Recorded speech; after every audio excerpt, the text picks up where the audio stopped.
Yeah, because, I mean, you lived through a lot of the craziest eras of Los Angeles. I was telling the homie we're coming down La Cienega and we're passing the Target, right? You know what I'm saying? Right there by the jungles, and I tell him that used to be the Fedco. They used to be the Fedco. And I remember when the LA riots kicked off, we was hella young, little kids. I remember me and this youngster and me and one of the homies and one of the little homegirls, we went out there in her Nissan Sentra. We were in school. Jumped in her Nissan Sentra and went straight to the Fedco. Mm-hmm. And, you know, go in there and it was a fucking mess. It was shit. Like, the whole city was on fire, homie. It was already fully, like, looted and shit. Yeah, I remember walking into the department. It's just like a department store, and there was blood everywhere. Blood all over the floor, homie. All over the floor, from people running in, right? They had to bust in through the gates, through the front doors, the gates and the glass and everything. Uh-huh. And then all the counters were in the front.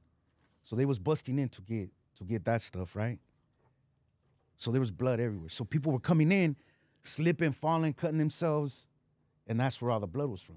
Wow. When I go in there and I look over, yeah, this lady runs in and immediately slips and falls and probably cut herself up. And did it feel like you were just taking advantage of the moment, or did it feel like this was an uprising because of police brutality? Nah, hell no, I don't give a fuck about none of that. I just want to go have fun, homie. I didn't give a fuck about none of that. None of that. Did you even know about the what was his name? Rodney King, the Rodney King you tape? followed it. That shit was everywhere. Yeah. Yeah, you followed that shit. It was everywhere. That was like the biggest news story of that era. And the night before, the little homies are like, "Hey, fool, you see what's happening? It's going down tomorrow. We ain't going to school." Right. Because when you think about all the people looting in 2020, it was all over the news. There were legitimate reasons to be upset. A lot of shit going on in the news, politically, whatever. But like, right, probably 80% of the people there weren't thinking about that. They just wanted some shoes or whatever. That's all I needed. I feel it. Yeah. I mean, that's fucked up. They beat the homie like that, you know? Facts. Yeah. And that was an era where there's almost no opportunity for normal people to find out about what the experience of being a black dude getting pulled over by the cops in LA was like at that time. You know, law was lawless, you feel me? Like you'd have crash unit hop out, you know, and be quick to assault you.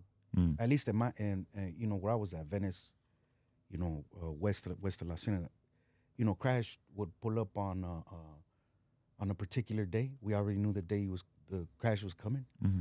You feel me? Crash night, and then they roll up and for sure it wasn't like, "Hey guys, y'all gotta come and go back in your house. Please, it's after hours. We don't need you out." Nah, they roll up, you know, and quick to assault you. They was going quick to assault you. Right. You know what I'm saying? That was, you know, the intensity of how things worked in that era. I hear that the body cameras and shit actually have like massively decreased police brutality because they just don't have the ability to get away with shit like they used to. That shit was unheard of, you know? Yeah.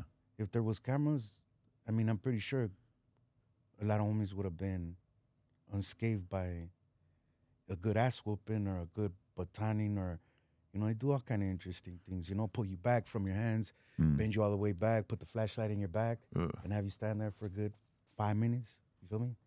Or, you know, have you on your knees on the concrete, you feel me? 20, 30, 40, 50 minutes. Right. Put you on the hot ass car. Put your hands on the car. The fucking car is boiling. You feel me?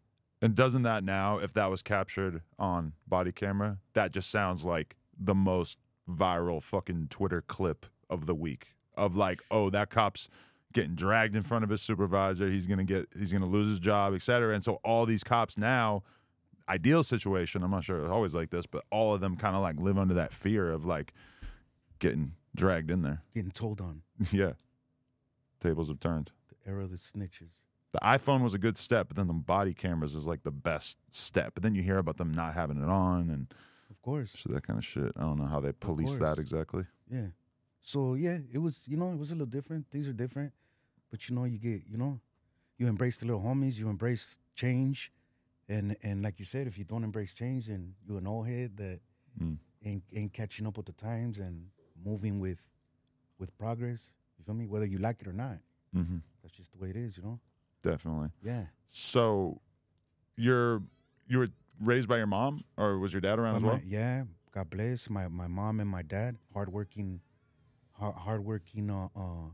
immigrants that came from Jalisco. Mm. My So you were the first illegally, generation first born generation, there? yeah. Right. So my dad would be like, "What does this letter say?" Mm. And I'd be like, I don't fucking know what that electric bill means, or you know what I'm saying? The traumas of being first generation, like. So you were kind of having to help your parents with their experience because Yeah. you're sort of more familiar with a lot of it as a Right. young kid. And who was gonna help me Mm. when the institution didn't believe in me, when they didn't love me, when the teachers didn't want to bring us to the table?